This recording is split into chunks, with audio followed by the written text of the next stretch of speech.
Alright guys, welcome back to day 6 of this 7-day video sprint. Again, I had a lot of interesting hands from MGM, so we are still going over those. I hope you're not bored yet. The two hands that I'm going to talk about today are against the same player. So the first hand and then sort of general subsequent hands that I'll talk about briefly are going to play into the second one. So just make sure you've kind of got all that spinning around up in your noggin. So in this first hand, this player is new to the table. I don't really have any information on him. He's a middle-aged Asian guy. He bought in for the max, which is 1,000. You know, he's dressed in just kind of standard comfort clothing. There's 5 limps to me, and I'm in the big blind with pocket 6s. I don't think there's much merit to raising here with a hand this weak. I don't think it's going to be that easy to thin a field unless we make it gigantic, and we're going to see a flop effectively for free, and it's going to be a little bit disguised if we actually hit something, and by something I mean a set. So I decided to check. We go 6-way to a flop of 8-5-4 with 2 clubs, and the small blind checks to me. I decided to leave for $20. It's probably questionable when we're so multi-way, but I do have a gut shot, and there's some other ways I could win the hand too, depending on the run out. So I think it's probably a little bit too, I think there's probably too many people in the pot to justify it, but I don't think it's like that bad. So this Asian guy in middle position is the only caller. We go heads up to the turn. The turn is the Queen of Hearts, and while I don't think that it's necessarily a scare card, I don't think we can really get value, and I don't think it's a particularly great spot to bluff either. So I just decided to check. This player ends up betting $60, and it's a little bit suspicious. I don't think most people are going to value bet an 8 in this spot. I mean, they might bet an 8 just to kind of like protect or something like that. But I think his sizing is probably not consistent with an 8 usually. And by the same token, I can still catch up. So I decide to check and call the 60, and we go heads up to a river. The river is the ace of spades, which bricks out the flush and is a little bit more of a scare card, I would say. I was definitely a little bit concerned about him potentially having the nut flush draw and then, you know, backing into a pair. But there's still like not really anything better that we can get to fold by betting, and certainly I don't think he's calling with worse if we lead. So I decide to check, and he pretty quickly bets $95. Now, again, this is a little bit suspicious to me because there's not very many combinations of hands that most people would value bet in this spot. So if somebody does actually back into top pair with the nut flush draw here, they're usually actually going to check behind because they are just happy they hit their hand. They're not really thinking about trying to get value. And particularly, I think I would expect to see a smaller sizing usually. By the same token, there's not a lot of really big hands he can have run into. I mean, there's stuff like Queen 8 suited, maybe Ace 8 suited, but again, he'd have to bet the turn with just an 8. And then, you know, and then back into 2 pair. Not really a lot of big hands that he could have flopped that he would play this way, because most people either, you know, most people really just raise the flop when the flop's this wet. I'm already thinking I'm pretty likely to call.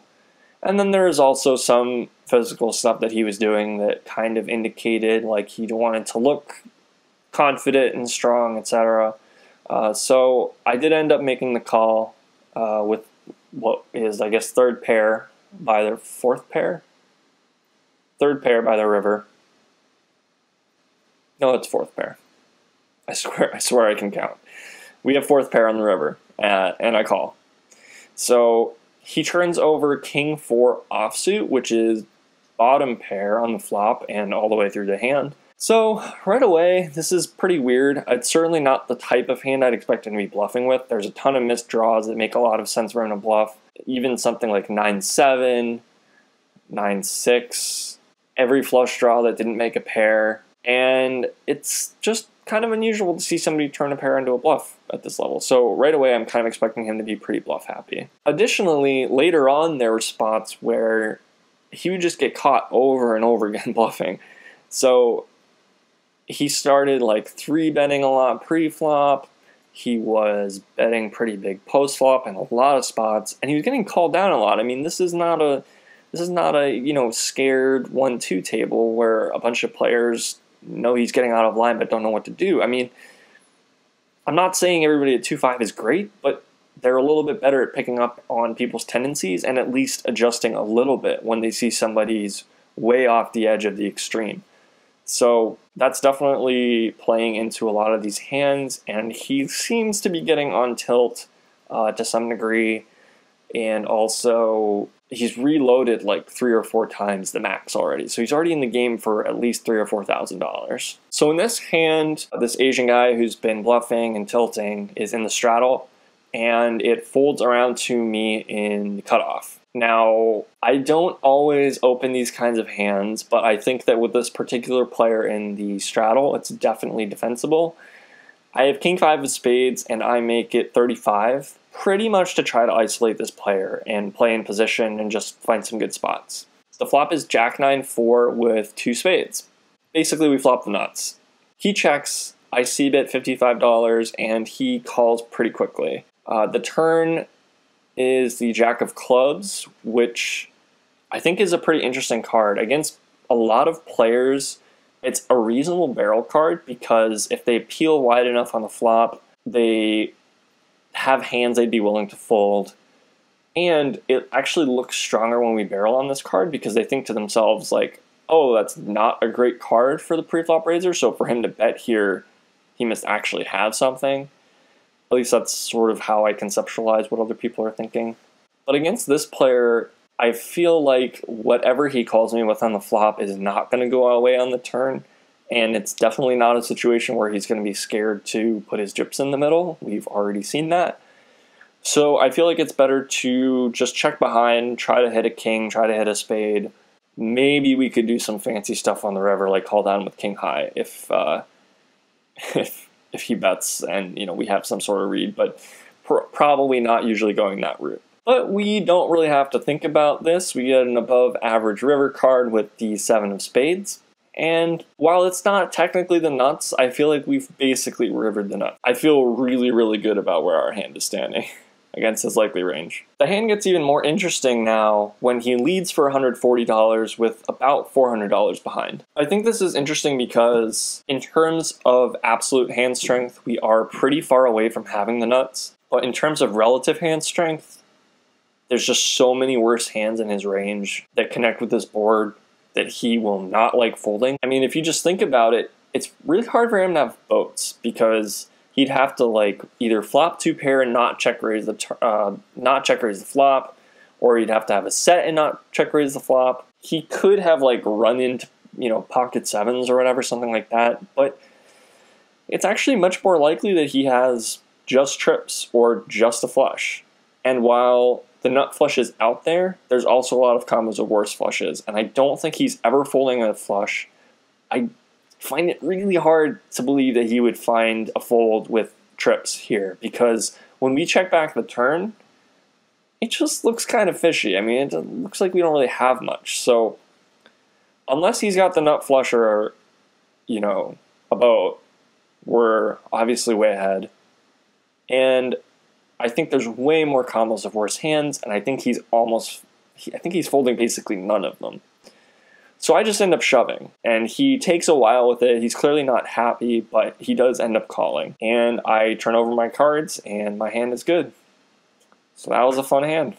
This guy was the kind of player who I would stick around for until he was gone, usually.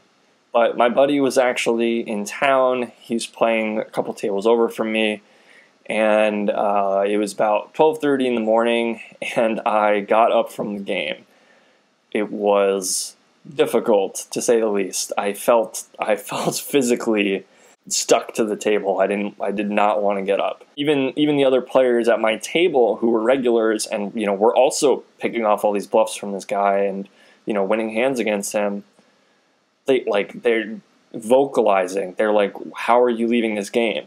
This game is amazing. I definitely had mixed feelings about that, but by the same token, sometimes it's good to just get up from those games and book a win. It was great seeing my friend Chris, who's a different Chris than I was talking about in previous videos. This Chris is from Cleveland, where I went to school. And yeah, I mean, it was nice because we got to like the food court just before everything closed, and we just, grabbed some food, talked about some of those ridiculous hands. Yeah, this is a friend who's actually thinking about moving to Maryland. If he does, it'll probably be in the next couple weeks. If he does move here, you guys will definitely see some of him. I tried to record him a little bit, but being the technological noob that I sometimes am, I think I just didn't hit record. So that'll have to wait until next time. That's all, and I will see you guys in the next video.